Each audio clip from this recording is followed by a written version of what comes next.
All right. Hello, everyone. My name is Christina Singh, and you are listening to Grown Woman. This is a podcast that examines all of the small ways in which women are successful. I love talking to women about their stories, their vulnerabilities, who they are, where they've come from, and what they're doing now. And I am so happy to be back recording this podcast. I had a wonderful moment a week ago at a conference that I will talk about during this episode, but that really helped me shift my perspective on this podcast and coming to a place of flow and learning that I actually really love doing this, and I love talking to women about their stories. And just because sometimes it's hard doesn't mean you shouldn't do it. So I am really excited to be back.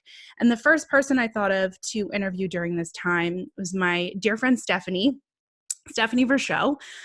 She is the founder of SV Empowerment. She is a coach, an energy healer, and a speaker, and overall just a wonderful human being. And she has been on this podcast before. So she was episode 3. So, and if you have not listened to that first episode, I highly encourage you to do so, because we talked about Stephanie's journey through the corporate world and how she left working for a major corporation to start her own coaching practice. So definitely go check that out. We really deep dive into social norms in the corporations that we're working for, insecurities, what is good and what is not good or seen as best practices in the corporate world. And it's such a great interview. So welcome back, Stephanie. I am so excited to be interviewing you again. And thank you for doing this and jumping in with me again. Yes, I am so excited to be here with you, Christina. Thank you for having me again. I'm really excited to have this conversation with you. Yeah, thank you. So I sent you an email like 2 days ago and basically outlined my experience at this conference that I went to called Power Her Financials. That was held by our friend Trisha Tate of The Art of Money Matters. And she essentially through this conference, and I will be interviewing Trisha very soon in about 2 weeks. So I'm really excited to talk to her more about this. But during this conference, there was a roundtable discussion with a group of women, and one of the moderators was talking to women about their vulnerabilities. A woman in the roundtable just really shared some deeply personal moments, and she shared that when you do something you love, it feels like flow. And I was sitting there listening to these women and these stories and talking to them, and I was like, holy crap, this feels like flow. This is so great.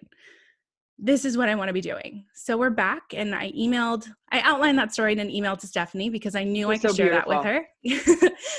And I said, Stephanie, will you come back on and do this show with me? Because I know I can be vulnerable with you, and I think people really need to hear about your work right now. We are in the middle of a global pandemic, which has been affecting everyone in various ways, but I know the energy right now for a lot of people is really heavy. So I thought we could talk about that. And first and foremost, I wanted to follow up on our conversation that we had the last time and talk about your business. So when we wrapped up our conversation, we'd kind of gone through the timeline of you in the corporate world. And we talked about how you were having like symptomatic, like sickness, like symptoms in your body, like hives and feeling really horrible and stomach pains. And you joined this coaching program and you started your own business. So what I wanted to ask you first and foremost is, how did you start your coaching business? And I know we talked about your first client and getting paid through like Venmo and all that stuff. And but you took a chance and you joined this networking group that we're both in. What led you to do that? Like, why did you take that big step in coaching first and foremost? And what led you to really like put yourself out there in that way? Yeah, I think when the transition happened between corporate and coaching was me, the coaching came from organically me wanting to help myself and knowing that therapy could have been a great avenue, but I had done therapy before and I knew coaching was a little bit different. So it came out of a really difficult time of me literally just wanting to feel better. I Yeah. felt so unfulfilled.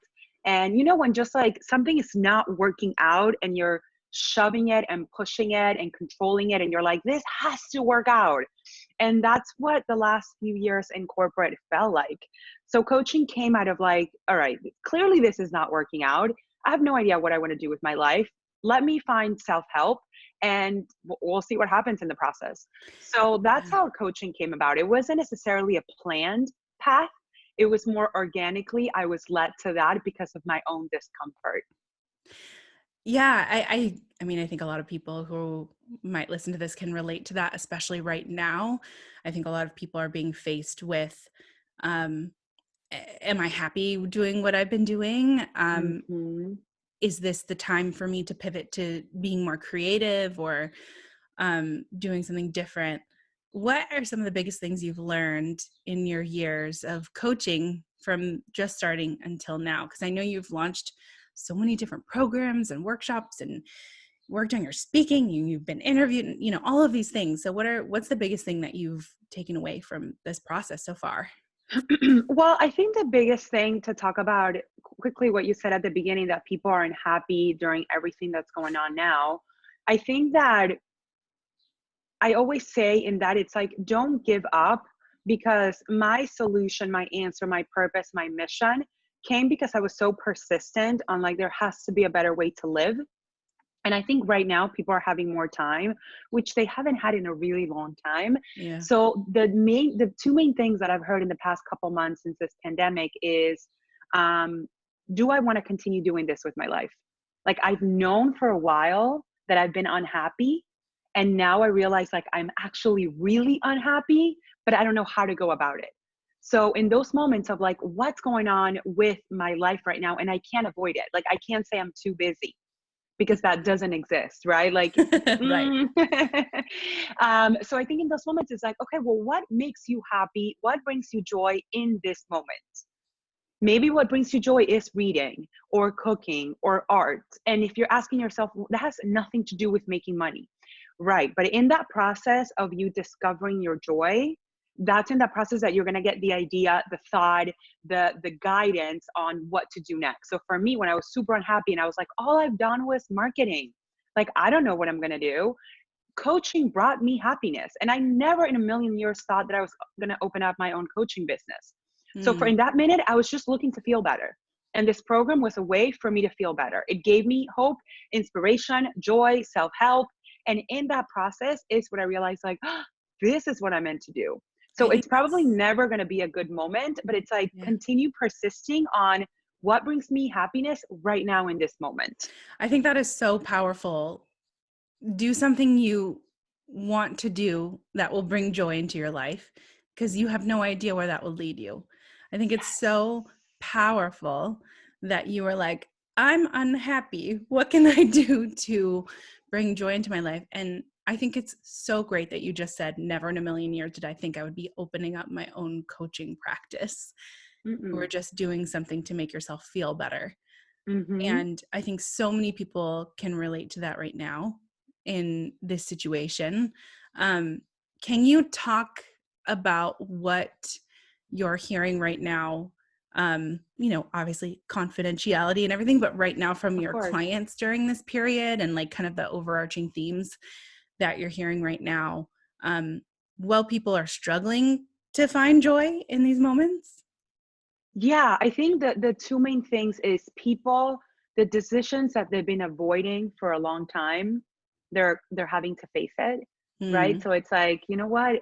I have been unhappy in my job for many years, but I never had a time to put my feet down or think about it or question it, because I was just going to work and then exhausted and sleeping. Hmm. So it's like those questions or relationships. I've been in a relationship. I know I've been unhappy, or I've been wanting to move to a new city. Like all those things all of those desires that we have, that we sort of are like, we're too busy. We have to work. We have this to do. Now they're resurfacing. So everything that people have been avoiding, it's been resurfacing and they're having to come to terms with it. And the second component is people realizing that they don't really know themselves. They've been on this conveyor belt of wake up, work, sleep, potentially drink, eat, sleep, like, Monday through Friday, avoiding Saturday, Sunday. They've almost forgotten who they are. And I was having a Mm. conversation with a client on, did you ever see that movie Runaway Bride with Julia Roberts, Yeah. where she orders like the 7 different types of eggs? Yeah. Because depending on so for those of you listening, if you haven't watched the movie, she's about to get married and breaks up, and gets married and breaks up. And she realizes that she doesn't even know what kind of eggs she liked, because she ate the eggs of whatever partner she was with. So if they like scrambled, she orders scrambled. If they like fried, she ordered fried. And then she goes to a diner. She's like, give me every single type of egg. She tries them all. She's like, I want to figure out, like, how do I like my eggs? So I think people in this time, it's like, I want to figure out who I am. What Yeah. kind of eggs do I like? Right. What egg am I? What egg am I? Because I've been in this loop of this, like, constantly just getting stuff done that I've forgotten. Do I like classical music, or do I like country music? Do I like dresses, or do I like sweatpants? Do I like makeup or no makeup? Do I like nails? Like, what do I want to do? Who am I? So Mm-hmm. they're using this period to discover themselves. And at the beginning, that can be really scary, right? Because it's like your late 20s, early 30s. I have clients that are in their 50s. And they're like, wow, I have no idea what I like, who I am, what I want to do with Yeah. my life. So those are the two things that this pandemic, and a beautiful gift, and a blessing, has risen to the surface. Yeah. Wow. That is so beautiful. And I think that's very powerful, and definitely hits a spot with me, with my experience last week and being like, oh, right. I really enjoy this. I really love this. Is there anything that you personally are discovering? Any new eggs that you're Any new discovering? eggs? Ah, that's really good. So I love that. So earlier this morning, one of the eggs that I discovered is that I consider myself like a recovering people pleaser, right? Yep. I am a Me forever too. people pleaser, right? We've related on that many ways. Yes. And this morning I had an experience that it came up again. That's like, whoa, I still want to please people, even though, even if it means that it's not the right thing for me.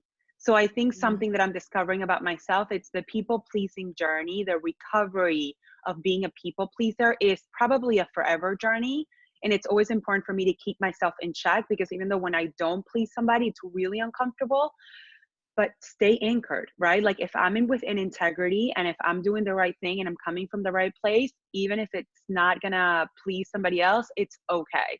So I think that's been a Right. new egg that's come to surface. I definitely can relate to that egg. I'm wondering if you had a client coming to you who's a people pleaser, and they're kind of in the same boat that they're discovering this right now. What are some things what are some tools that you usually utilize to kind of crack through that particular egg? I love this, like, egg Yes, I metaphor. love this egg thing. I'm gonna want to eat like It's 10 the eggs egg after train. this. The egg train. So a lot of my clients are people pleaser, and I think that comes right hand in hand with energy, right? So we attract, for the most part, who we are to some extent or another. The way, and I love that question. So the way I tell my clients is, just start by writing a list of what are things that you don't like, for sure, because people are so clear on what they do not like, right? Like, I know for sure I don't like horseback riding. I know for sure I don't like this. So first, start by getting, I don't like this type of eggs, right? Like, start getting really clear, and then make another list on, these are the things that I don't know. Mm, So whether it's you want to take a new hobby, you want to quit your job, you want to break up with your partner, you want to be in a relationship, like whatever the things that you still have a question mark, and start picking one by one and applying those things into your life, right? So if you want to change your job, well, what job would it be like? And if you're like, I have no idea, pick a job. Would I want to be an actor? Even if it seems crazy, because again, for me, coaching seemed crazy at the time. yeah. Like, I literally did a 180 in my career when it came from being a marketer in a corporate job to going from being an entrepreneur and owning a business. It's a 180. So start picking things that you're like, I've thought about doing this, and start interviewing people, asking people that are doing those jobs. Like, what is it like to be an actor? What is it like to do this? Because that way, it's not just living in your mind, you're actually taking action and gathering information. And then you'll be like, wait, the idea of what I thought an actor is and what an actor really is, it's totally different. I want nothing to do with acting. Or maybe you're like, wow, it really inspired me. And maybe you start taking improv classes, but you start little by little, start taking action once you have it on paper. I love that. I actually give people the same advice because in my other world, I work full time for a nonprofit organization. And for people who are coming into the nonprofit world and they're like, they're used to volunteering and they want to learn more about what it's actually like to work in this world. I always say you should start by volunteering and you should start by asking other employees exactly what their jobs look like. And I think that's so great. And I remember in our interview last time, you had a training that you were doing and you were really faced with the notion of speaking in front of a ton of people. And so you talked about how you took improv classes and how you started taking improv to be a better speaker in front of people. And so I think your advice on people pleasing and finding out what you want is so great, because you're not going to know until you do it, is basically what you're saying. You're not going to know until you actually take action. And I think also what you're talking about is the perception people have of you, and that perception Yeah. that you'd come to understand that it's actually about the perception they have of themselves. But can you talk a little bit more about dealing with people's perceptions? Oh my goodness. That is a tough one. Yeah. So basically what I heard you saying is, you have a perception of yourself. Everybody around you is going to have their own perception of you, and they're going to come at it from their own, like they're going to look at you the way they're looking at themselves. So it always ends up being like, like in the circus or whatever, where there's like, you go into that room, or you see in the scary movies where there's like 1,000 different mirrors. Yeah, no, thank you, ma'am. Like, yeah, exactly. But that's how it is. Like, we see each other, our own selves one way. Everybody sees us another way. And if you're a people pleaser, you're constantly coming to conflict with that, because it's like, I'm not that person. So I think in that case is getting really clear on, well, who are you? What do you stand for, first and foremost? And then outside of that, understanding that, let's say in your everyday life, you come to contact between 15 to 20 people. Your family, your friends, your coworkers, every day, 15 to 20 people that you're talking to, 20 to 50 people. It's a fact that out of those 50 people, there's going to be 50 different perceptions of Stephanie, 50 different perceptions of Christina. yeah. That's just the way we're created. It's the way we're able to explore the world. But if you're really clear on, this is who I am, this is my integrity, these are my morals, these are my values, when somebody looks at you or perceives you another way, it's going to be so uncomfortable. And similar to what I was talking this morning, I came across a situation where somebody perceived me so different, and it hit me to the core, because I'm like, oh my God, like that's so not that, like that's not who I am. But yet they have the right to look at me that way. So in that moment, I lived for a few minutes. It actually took me a good half an hour to be in that moment where it's like, I am so uncomfortable right now, because I want to please them. I want them to see me the way they want to see them. I don't want to create conflict. And yet there is conflict, because they're perceiving me to be in a person that I'm not. I think you are touching on something that it's amazing how much we can care about people pleasing, number one, but then also during a pandemic. I think it's amazing how we still care what people think of us when we're all collectively going through something really, really difficult, and just this huge change in all of our lives. But what you really are talking about is conflict. I have a really hard time with conflict, and I know other people do as well, but I think it is about using your voice and speaking up and taking care of yourself. Mm-hmm. When you're working with your clients and they might be the same way. Oh, for those of you who might be hearing in the background, there's birds chirping, and we're New York City, right? New There York might be an City. ambulance. I don't know. We're live people. There's it's no a pandemic. Background engineering. Yeah. But anyway, back to conflict. When you're working with your clients, and maybe there are lots of people out there listening who hate conflict and hate dealing with conflict. What are some tools that, I know we touched on some of the tools about, being really grounded in who you are in your beliefs and who you are as a person, but what are some tools that you utilize in your practice and for yourself when handling conflict? Yes, I think there's a few things with conflict. I think first is realizing and understanding that it's going to feel uncomfortable for most of us. So, okay, it is uncomfortable. I don't like to feel this way, and yet I'm probably not going to, like, something awful is not going to happen, right? It's going to feel like a sting. Like if you have a cut and you get some alcohol and you're like, this stings, this is uncomfortable, sit with it, right? Like, I think it's understanding that we build our thick skin and our inner strength by sitting with that moment of, I'm really uncomfortable right now. It is not my preference to be here. But know that that moment is Yeah. short lived.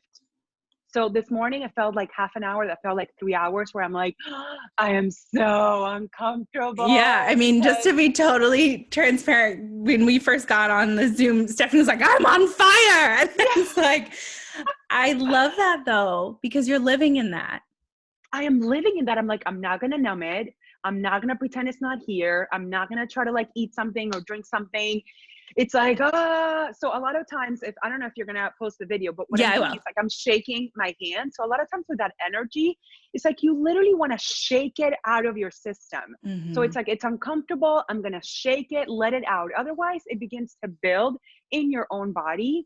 And that Yeah. can eventually become something that hurts you, like literally physically or emotional. So when you're in that conflict, it's like, yes, I'm uncomfortable. I'm going to shake it. I'm here. I'm feeling it. Within a few minutes, half an hour, sometimes it's 10 minutes, it literally dissipates because at Mm-hmm. that point you've come face to face with it. I think what we most fear is that moment where the alcohol is touching the wound. Mm-hmm. Because it's like, oh, what if my finger falls off? It's like, no, it's Yeah. actually going to be okay. It's going to heal, but you need to feel that sting for those few minutes for the alcohol to begin to do what it does. Right. You need Because to if feel you, that sting. Yes, right. Because if you don't feel that sting, if you don't feel what you feel, your wound is going to fester. It's going precisely. to grow. I mean, you talked about in our last podcast the fact that you were in pain at work and you would That come was the wound home. infesting because I wasn't Yeah, doing anything about it. So that lasted almost 2 years of like right. avoiding, ignoring, drinking, sleeping, isolating, because I'm like, this is so scary. But the minute I was like, I need help, I want to feel better, what do I Hmm. do? I was led and guided through the coaching, and then here we are. If I Yeah, wouldn't have done something, who knows how long that would have lasted and how my health and impact and the consequences that would have had in my life. exactly. I think that's so wonderful and it's hard. It's hard to feel that sting. It's So hard to hard. feel what you need to feel, and I think a lot of people in this world let their wounds fester, let it just happen. And Let the wounds fester. But on that note, it is hard, and yet we are stronger. mm-hmm. So it's like reminding ourselves that we can do hard things. Like the cut and the alcohol and the sting is hard and it hurts. And we are built to be able to process those emotions and to be able to feel the sting and get healed through the process. Otherwise, it wouldn't work that way. Mm-hmm. Yeah, to relate it back to this, body metaphor that we're using is your wounds are meant to heal. Like when you Yes. do the proper things to take care of a cut or a scrape, your body will heal. So if you're doing those things emotionally, that will happen as well. And I think that's very, very important right now. I think, you know, right now, from what I'm witnessing from in people's various phases of life currently, is that they're having a hard time mentally feeling their emotions or taking care of themselves and healing. You are someone who has practiced taking care of yourself in consistent ways. Where did that come from? Wow. Yeah. So I think I got tired of growing up. I was like the emotional, depressed, and I think all of us can relate to this. I don't, obviously, it's not a Stephanie thing, but of that like heaviness, emotional, I'm sensitive, I'm depressed, everything is overwhelming, my emotions are too strong. Like that was probably the first 15 to 18 years of my life where it felt really heavy. And then eventually I'm like, I mean, I want to have fun. Like I just like I want to be happy. So I think I got tired of that. And to say I had an experience in college where it sort of tipped me over the edge. You know what? And I've never talked about it, but maybe this is the time. Maybe this is Okay, gonna come girl. out. Yes. Maybe this is gonna come out. So there was a decade of my life that I dated women, Mm, and probably my late teens, early or late 20s. And look, it's not it my family was really accepting, and some of my family wasn't accepting. yeah. And I think what is it, like the rubber meets the road, Yeah. where right, the part of my family that wasn't accepting created that shift that talking about people pleasing, I wasn't pleasing them. Mhm. And I'm like, how dare they not accept me regardless of, my own personal choices. Right. So I ended up going to therapy for a few years because that really, really, really, really hurt me. Like it Yeah. sort of pierced me that I was not accepted because of my dating choices. Yeah. And that was the catalyst of then, okay, I want to be happy. What Oh, do I I need love to this. put in my life? So despite of the choices that I take, even if people disapprove of me, I have a strong foundation and a strong anchoring and grounding for myself, because family may reject me. And Mhm. I still have a choice that I want to make, because that's at the time was what was making me happy. So I think that was the sort of, like, in a very short way, the time of like a lot of depression, a lot of sadness, making a decision that people were like, what? And me being like, oh, this is what I'm doing. I don't know. I'm living my life, people. I wasn't expecting it either. All right. I don't know what to Yeah. tell you. Feeling rejected, feeling really, really shitty because I was not pleasing my family members, going to therapy, and then being like, I got to live for me and making sure that I'm grounded and anchored, because people might disapprove of me, and yet I still have to live my life. Yeah. Well, I mean, first, thank you so much for sharing all of that on this show. It's And out there. I commend you for that. And I think so many people can relate. And what I want to talk about is what happened when you made that choice to be happy. What started flowing in, and what things did you just start naturally doing? Yes. Wow. I mean, that was, I don't think anybody has ever asked me that, or I thought about that. I think it began to feel like home within myself. Mm, Right? It's like when my therapist, the one that she's so incredible, she told me, she's like, right now, you're like this, where my hands are tied together. Every single decision that I make in my life, I need to check in with, like, my parents, my family. You are codependent mm, because you're so wanting to please people. When started to do this work, went from this, like a knot tight, to a separation where it's like I can still be really close to people, and yet there is a separation. yeah. And that was a big deal because I started making decisions based on what Stephanie thought versus decisions based on what I thought my parents wanted to do, in my relationship, society, and culture. And I think this might be like a lifelong journey for me and many of us, Yeah. constantly to check in. It's like, am I making this decision because of what society expects of me, what my husband expects of me, what my friends expect of me, my parents, or am I making it because what I want? Yeah. I feel very, obviously, I always feel connected to you, but I feel very connected to you right now. And I think that it is so important to remember that visual that you gave of Right. your hands, things being locked and then things being unlocked, but you're still close. Unfortunately, I think a lot of people who go through an experience that you went through come across people who don't want to be that close, and who have that their hand is in a fist where your hand is open. And Right. how did you work through that? I mean, I'm hoping that there were people who open their fist and, remain close to you. But how do you deal with people who do not accept you and who have that perception of you that is false because of their own insecurities or their own perceptions? Like tunnel vision. Yeah. I Yeah. mean, with that one experience, there was probably like 90% of my life, people in my life were really, really open and supportive. And then 10% of people were like, you've been possessed. It's funny and it's not. It was actually really Yeah. hard. But the way I dealt with that particular experience is I had to completely close that relationship for that period, because I was still in the process of I'm codependent of wanting to please them, and yet it's like black and white, and I want to take a completely different action. So there, that background noise and their thoughts and opinions, I wasn't able to process both. So the way I Yeah. had to do it was to say, you know what, I'm totally going to cut ties, which I did for a few years, because right now we're in such different ends of the spectrum. I'm not willing to stop doing what I'm doing and discovering myself because you think of it differently. And I still cannot process and understand where you're coming from. Right. Right. So I had to completely close that connection.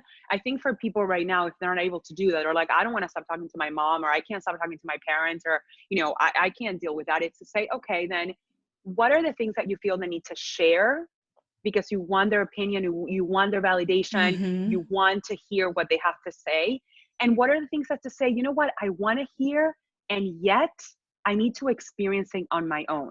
Right. So maybe you don't take the entire fist and you separate. Maybe you take a pinky, right? Yeah. Like maybe, Yeah. like, what's that pinky like for you? Maybe, and I say this to people all the time when they start exploring themselves. It's like, well, what are my parents going to say? They may not support me, or my family. Do not tell them. Why are you telling them? Yeah. There is no, you are in this feedback loop of wanting to hear their validation or their thoughts. What are they going to think? It's not going to help, because Yeah. that you are in conflict right now because you've constantly heard other people's feedback and they're so different than your own. Nobody knows you best than you know you best. Mm-hmm. Right. So in those, Yes. yeah. So it's always going back to separate. Do not share until you are fully in alignment with yourself. I did not share my coaching business with a lot of people for a long time Wow. Yeah. because I was not comfortable. So that's the thing. It's like, keep it to yourself, let the baby, the idea, the thought, the Yeah. whatever it is, get strong. And then when people are like, you're crazy, then you're like, I know, and I'm still doing it. It's okay. Well, I think also, I mean, 100%, but I think also what you're talking about is like flexing that muscle and like building that muscle. Yes. What are some ways that you maintain your muscle growth in this, like your emotional muscle growth in this area? Like what are some things that really help you? So going back to that cut and the alcohol, being uncomfortable in that moment for those few seconds while it's stinging, you are strengthening that muscle. Right. Because the thing that happened, Christina, before the pandemic, we were not building our resilience and our strength and our boundaries because we kept doing the same things. We were on this loop of like, I guess my manager is going to make me work all the time. I guess I work 20-hour days. I guess this is what I do. You weren't building that muscle. You were just allowing yourself to be disrespected, not have any boundaries, do what your parents told you. And it's like, well, I guess that's my life. And now we're in a point that it's like, wait a minute, none of these things make me happy. Let me breathe. Let me start building that muscle. So when you're uncomfortable, when you're not pleasing somebody, okay, I realize I'm not pleasing somebody. I realize that I'm really uncomfortable, and yet I'm going to sit with it. Mm-hmm. Right? I'm going to take art, and maybe my parents think art is, crazy. You should focus on your corporate. I'm not going to tell my parents, even though I really want their approval that I'm never going to get. So you build that muscle by doing things that feel really uncomfortable and staying the ground little by little, day by day. And that's how the muscle gets built. Be in Yeah. that zone of uncomfortableness. I think that's so important when we're being faced with all of these physical ways that we should be taking care of ourselves, like green juice or exercising. And not that those things aren't great, or, just like more of the like holistic kind Mm. of Or like advertisements of, physical even. right, Yes. like, not that those things are great, but I think just having that advice from you, which you do take care of yourself, you post your workouts and stuff online, and those things make you feel good, but having that baseline of stay in that uncomfortable moment and keep incrementally staying, I think that applies across all platforms of health. Yes. And something I've been doing with my workouts is I've shifted the mindset from this workout is a physical endeavor to this workout is an internal endeavor. Mhm. Because when I don't want to do the last rep, the last push up, the last plank, the last burpee, because it physically hurts, I'm like, this, I am like, in some kind of pain, like this is hard. Then I flip it to I'm building my internal resiliency. Because if Yeah, I know that I can be in that pain and uncomfortable in that workout that I did for 20 minutes, that translates to my mental resiliency. I gave it that extra step. I gave it that extra round. So later on in the day, like I had a couple hours ago, I had a really uncomfortable experience with somebody I know with not people pleasing. I mhm. build that muscle earlier in the morning in the workout so I can stand being uncomfortable because I was already uncomfortable 2 hours ago. And you can So you're admit that you were uncomfortable. well, yes, that's the other thing. Recognizing I feel really uncomfortable right now. Yes. Not hold it in. Like I shouldn't feel it's okay. I am freaking out. I'm rattled by this. Yeah, And I'm gonna sit with it. Like the alcohol is in the wound and I'm gonna let the alcohol sit in it without trying to wipe it off. totally. I think this goes hand in hand with the quote that um, you mentioned in our networking group this week: failure cannot cope with persistence. I love And that quote. that quote knocked me on my ass because I was like, yeah, okay, yeah. If you're looking at failure as this, basically this person or this entity, and you're Mm-hmm. just, and maybe this person or entity is chasing you around, if you're Yes. persistent, it can't get you. You're not gonna get me. Yeah. You're not gonna win, failure. Yes. Can you talk a bit more about, I mean, I know we talked about this personally, but about that quote, failure cannot cope with persistence, and how it applies to your coaching and your Oh my practice? goodness. Yes, that quote is incredible. It's by Napoleon Hill. I highly recommend anybody that wants to do mindset work. He is, he's just incredible what he's done. Um, Look, there's either a failure mentality and consciousness and awareness. No matter what I do, it's not going to work out. I've tried all the diets before. I've tried all the job applications before. I've tried all the things before. It just doesn't work out for me. Or they can be the success, abundant mentality, awareness, consciousness.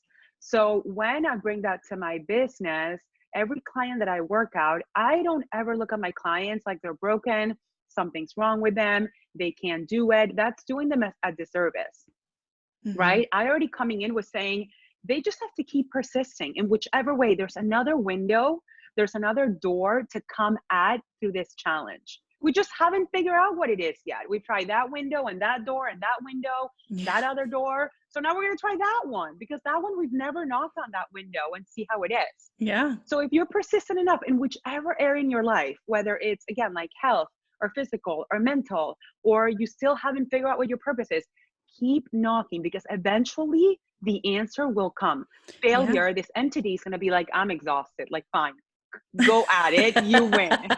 Yeah. I mean, I remember this quote about Thomas Edison, and it took him 2,000 tries to figure out the light bulb. And he said, I didn't fail 2,000 times. It took me 2,000 attempts to understand how to make a light bulb. I love that. I literally got goosebumps when you said that. And it's so true. I mean, I think it's really hard to keep going when things aren't working out, and when it's not, when the expectation isn't what is actually happening. When you try something and it didn't go your way, But I think from what I'm hearing you say, you have to keep going, because if you look at failure and it can't cope with persistence, it's such a great reminder that failure isn't the end. It's not the end of the book. It's Yes, just your story is continuing. And absolutely. one thing I want to talk to you about, which I think is like weaves throughout your entire work and your personality and everything that you do, is energy healing, and the energy that you're bringing to your life, or the energy you're feeling around you. You and I are both very empathetic people, and we can feel a lot of energy around us all the time in general. And I think that also comes with like the people pleasing aspect of our lives. Um, can you talk about how you got into energy healing and what brought you to that modality? Yes. Energy. I mean, I think since I was a kid, I've always felt more than just what I see, right? So whether it's like you said, empathetic, you're feeling other people, like if you read something or somebody, falls and you're like, oh my God, they must be in so much pain. Like you literally feel that Mhm. pain or that emotion. So that always was part of me, but it was never welcomed. Not like it was rejected, but it wasn't necessarily the theme of me growing up. So I always felt like a little bit as an outsider. And then I started to figure out like, okay, how can I still feel this way even if nobody around me feels this way, Mhm. so there has to be something in here. The biggest thing that created that shift and that difference in my life is when I was younger, my mom passed away. Yeah. And we're going all in this episode. Yeah, we And are. she so incredible, but I was like, you know what, there has to be a way for me to connect with her and be in touch with her even though she's not here in the physical world. Like it can't just be Mhm. like she's gone, all right, I'll just like never see you again. And because I was always so empathetic, that's really the reason why I started to like learn about it, read about it, teach myself about it. Mhm. I was so thirsty for that connection that I'm Right. like, that has to exist. So it almost felt like a sixth sense. But that's really the reason why I started doing this work. When I shifted and created my business, initially I'm like, I can't talk about energy healing. People are not going to think I'm serious. They're not going to want to hire me. They're going to think I've lost it. And it took me a good year after I started my business to actually accept it and realize that the people that this connects and resonates with, they're going to love it. And the people that don't, they won't. And that's Yeah. also okay. Like I'm not for everybody. So I'm connected with the people that are excited to bring that into their lives. I mean, thank you so much for sharing that. And I 100% agree. I think that we hear so many times that we have to act a certain way or do a certain way, have our business model be a certain way. But the people who connect with what you're doing will find you, and they will be, I mean, that's why I love working with you, because I feel like there's this image of a coach, that like a life coach, that comes to mind that might not be viewed in a very positive way. And I've been around a lot of coaches that are doing wonderful work, but they might not be for me. But Hmm. when I met you, I felt like, oh, you're just so authentic, and you bring that authenticity to your practice. And so I think you're speaking on something that is very important, um, that you can be yourself and people will be okay with that. Yes. Ah, isn't that so incredible? And thank Yeah. you for saying that. But that plays in every area of our lives. Like when we're in relationships, right? Like we always want to Hmm. be a certain way so they like us at the beginning. Oh And my it's like, God. sure, I right? was like, I love punk rock. I love metal. And like, I do, but it was like, I was like, I don't give a crap really. Like, I like it, but it's not like my life. But Like, it's fine, right? Like I don't yeah. need to. At the beginning, we're like, sure, I'll go to a metal concert, whatever it is with you. And then you're like, but once we start, my ears are bleeding. But the more we become ourselves, the more we start attracting, whether it's in business or personal, people that are be able to complement us and we have synergy and flow with, instead of like, it's so exhausting to always have to pretend, right? Yeah. Like, oh, let me pretend to be this, let me pretend to be perfect, let me pretend to be this. Then you surround yourself and you're in an environment you constantly have to be pretending, which, by the way, that's why most of us are constantly exhausted, Yeah. because we're constantly trying to level up and be somebody else's expectations, instead of being like, you know what, I do wear sweatpants every day, or you know what, I like country music, or I Yeah. don't like this. And then we attract the people that are in flow and in synergy and we have beautiful chemistry with, and it makes everything so much easier and enjoyable. Yeah. What was that moment like when you stepped into being that authentic self around energy healing, around the spiritual work that you're doing and bringing it into your business? I mean, Christina, it felt, first of all, like 20 pounds off my back. Yeah. I was driving myself crazy for a year, trying to, first of all, like, how do I bring it together? How do I pitch it? Do I have two websites? Did it, like, it was just like a Mm. constant mental battle. When I was able to actually voice it and step into it, I felt so much more relief from it, to be able to like, the clients that came to me also were a different caliber, because I was able to talk to them about something that's so part of my coaching. Look, not all of my clients do energy healing. And I'm Yeah. always like, you don't have to. Here's an option. Like, it can be just coaching. Great.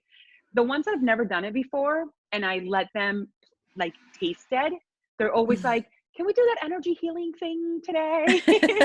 uh, which I love, because I'm like, yes, they're able to see that difference and feel that difference and realize that we are not just physical. Do you know that out of 100% that we are as a person, 10% is our physical body? Mhm. It's a tiny, it's like a little part of your nail. It's like where 90% of who we are is our energy and our Yeah. spiritual component of it.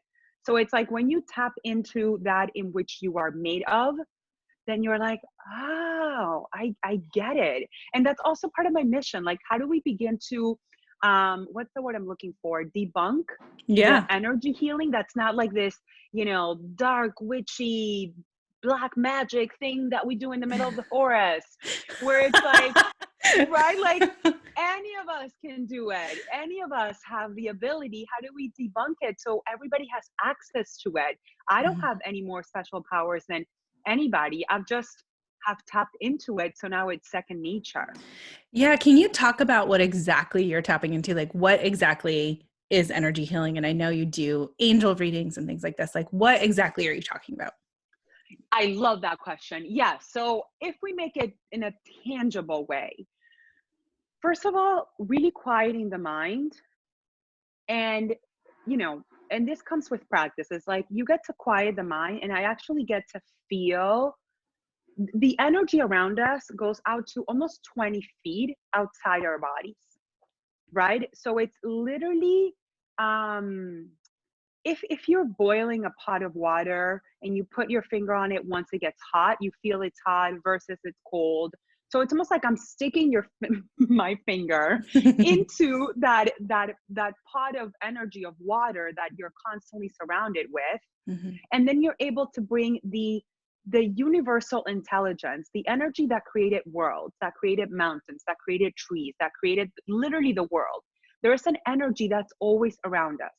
So the way it works is I am just a channel. I have one finger into the energy of the universe that anybody can feel. When maybe you're on vacation, or you're looking at your husband, or you're thinking of this beautiful memory and you're like, everything is perfect with the world. Like, do you Yeah. know that feeling I'm talking Yeah. about?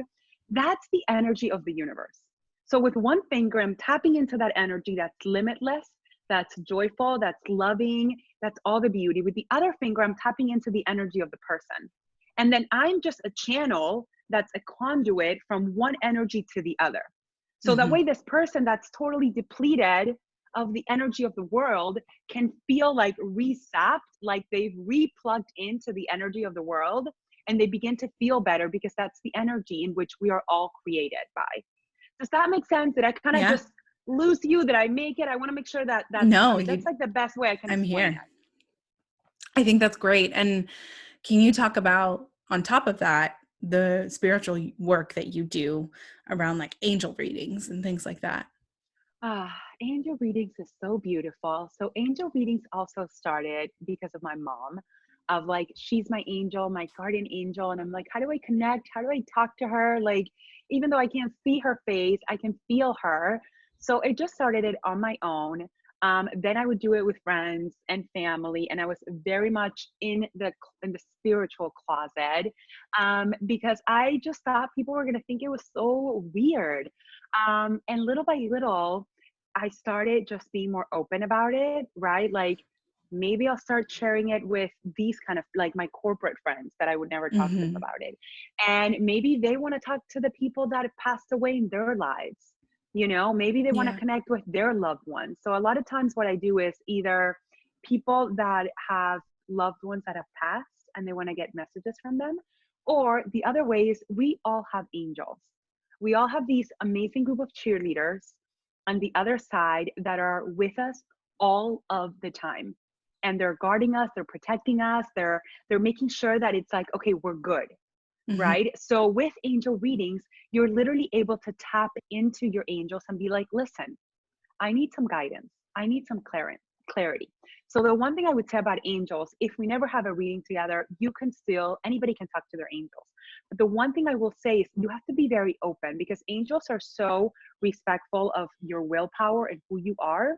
They're not going to come in and help you unless you ask. Mm. So when you want to talk to your angels, be like, listen, angels, I know you're around me. Show me the way. And once you give them the green light, then they're going to come through. And the way they come through, they're super playful. So it's either going to be through your thoughts or through your emotions. So they might be like, oh, Christina, start that podcast. And you're like, yes. Or maybe like you get a call from a friend that you haven't talked to in a while and it completely lifts up your spirits, right? Or you hear a song that makes you feel really good. So that's the way they start talking to us and communicating with us. So angels are super playful and anybody can have access to them whenever they want. You just have to make sure to ask. So, if somebody wanted to work with you with energy healing or angel readings, because I know you do have clients that just like come to you for angel readings and just come to you for Yes. energy healing, how Yes. would somebody go about working with you first and foremost? Yes, the best way possible. Look, you can hire me anytime you want tomorrow, even if we've never met before. Like I've had people that find me online and they hire me and it's great. The other part is to have a conversation, right? It's a 15-minute conversation. Like, hey, what are you looking to get from this? Like, I'm not a psychic. I am not here to heal. I cannot heal you, right? Like I am just here to offer you energy, that and open up the channels for you in order for you to tap into that. So Yeah. the best way is I always tell people, come and hang out with me on Instagram. Get to know me through that channel. I show up there all the time. You're able to get to know my personality a little bit better. You can go to my website. You can literally book a session. I have clients that every 2 weeks I do angel readings with them because they want to get the clarity. They want to get the guidance. They want to make sure they're on the right track. And honestly, it feels so good. Like after a call, you're just like you're Yeah. hanging out in your bathtub or you're hanging out in your bed and everything feels cozy. So go to my website, come follow me on air, hang out with me on Instagram, and let's get to know each other. I love that. I've actually done an angel reading with you and it was very, very cool. And there Yeah. were moments where I was like, whoa, that's crazy. That's weird. And it's something that I think what I love about your practice is that you are a very like type A person in a lot of aspects of your life. And when it comes to business, you are a business person. You are in it. And you are an incredibly spiritual person. And I think you're a great example that you don't have to be one thing. You can be yourself, like we're talking about, Mm. and you can be very, very successful. Before we wrap it up, I want to ask you about, because we talked about this last time, but I want to ask you about the allies that you have in your life, and the people who have made these difficult periods in your life either easier or not easier, but the people you can go to when you're having a difficult time. And the people you can talk to, maybe when you're having a vulnerable moment or a moment of shame, and they're not going to judge you, or that Mhm. perception is not going to be there of a negative perception. Um, obviously you don't have to name names, but who are some of those people, and what are some of their characteristics, so people listening can look at their allies and either reassess or be thankful for who they have. So who are some of your allies in your life? I love that. Well, first of all, you are definitely, to name people, I'm going to out you, Christina. Oh, thanks. You are definitely an ally in my life. You Absolutely. I too, mean, girl. for so many different reasons. I think I love the question about characteristics. I think the way I gauge is when I'm talking to Mary, am I censoring myself? Am I trying to people please her? Am I trying to hold space for her and make her comfortable? Am I feeling judged by her? Or do I feel like I can call you bawling and be like, oh my goodness, I just messed up, or I'm feeling really shameful, or I just need to cry. And I don't even think about, can they do it? Are they going to judge me? Are they going to have that reaction? So that's when that like internal GPS, that intuition comes up. Like am I censoring myself at all? Or do I feel like regardless of what I share, they're still going to love me at the end of the call? And I Right. think that's a really important audit and inventory to do in your life at any time. I think the friends and the allies in my life right now, and I think for many people, are very different than in high school and college and so Yeah. forth. I think I've realized that I am a people pleaser, and I can still rely on people. I think I spend most of my life Yeah. thinking, I need to be strong. I should be able to rely on myself. I don't want to be a burden. I'm too much.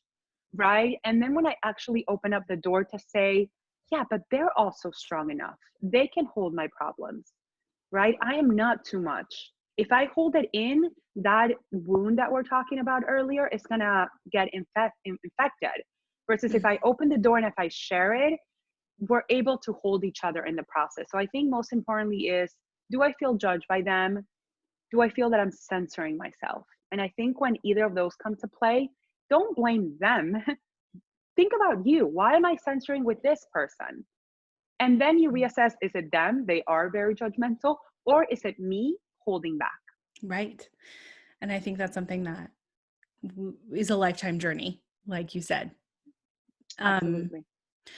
on your website, you have your tagline as become the most joyful version of yourself, which I think we've definitely talked about throughout this episode in detail. But before we wrap up, I want to touch on your program, The Joy Method, because I know that it has been so meaningful for me because I took the inaugural session You of The Joy Method. did. It was really wonderful. Can you talk about the Joy Method, how that came about, and how people can find joy in their lives with you? Yes. Listen, when I left corporate, I realized that there was a way to create and have a joyful life. Like I think for the longest time I had that mentality that life is hard and the life has to be hard. And then when I shifted, that is to say, challenging things happen in life 100%, and yet you can still have and live and lead a joyful life. Mm. So the Joy Method is my group coaching program, and it's absolutely beautiful. And it came, maybe, you know what, we're going to leave a little teaser because I love to have another episode on how it came about, because I think that's going to Yeah. be a longer story, and I love maybe for this podcast to be the channel for that. But the Joy Method is an 8-week group coaching program that, in essence, you're able to take inventory of every area in your life: money, boundaries, habits, self care, releasing the past, right? Those wounds that you're be holding on so tight, like remove that band aid, letting it breathe. Also, getting clear on what you want your life to look at. Most of Yeah. us are so focused on, I don't want this in my life. I don't want this in my life. I for sure don't want that in my life. But if you were to ask them, well, what do you want? They're like, I don't know. I just know I don't want that. So part of the Joy Method is like getting really clear on like, what kind of egg do you eat, right? Like, who are Yeah. you? And through 8 weeks, we go through that program with an incredible community of supportive. It's a very intimate, it's a small group of people because I want it to be high touch. I want to make sure Right. that you're getting that attention. So the Joy Method opens up 4 times a year. I'm currently in the middle of the second round this year. So the next round is going to open up on July 2020. So go to my website. get signed up, and you'll get more information if you want to be part of this incredible journey. Lastly, I would say the joy stands for the journey of you. Right. So it's literally going through the journey of you and you rediscovering yourself and figuring out like who you are and who you want to be. I love it, Stephanie. So one last question, as we're all in this crazy time, we've talked about becoming the most joyful version of ourselves. What is one thing that somebody can do to bring joy into their life right now? Ask yourself that, literally. I can't tell you. Ask yourself in this moment, how can I bring myself joy right now? And don't judge it. It might be dancing, might be taking a shower, it might be yoga, it might be sleeping, might be reading, I don't know. But literally ask yourself that and follow that answer. I have no idea. You need to know. You need to do that for you.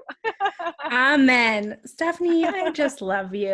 I love you. This was so incredible. So great. Thank you for coming back on and sharing so many wonderful pieces of information with our listeners, and for being my ally and for empowering me to take this step. So I'm so grateful for you, and I'm so grateful to know you and grateful that people can hear about your journey and your business. So thank you for being here. Thank you for your time, and you are incredible. Thank you so much for having me on your podcast.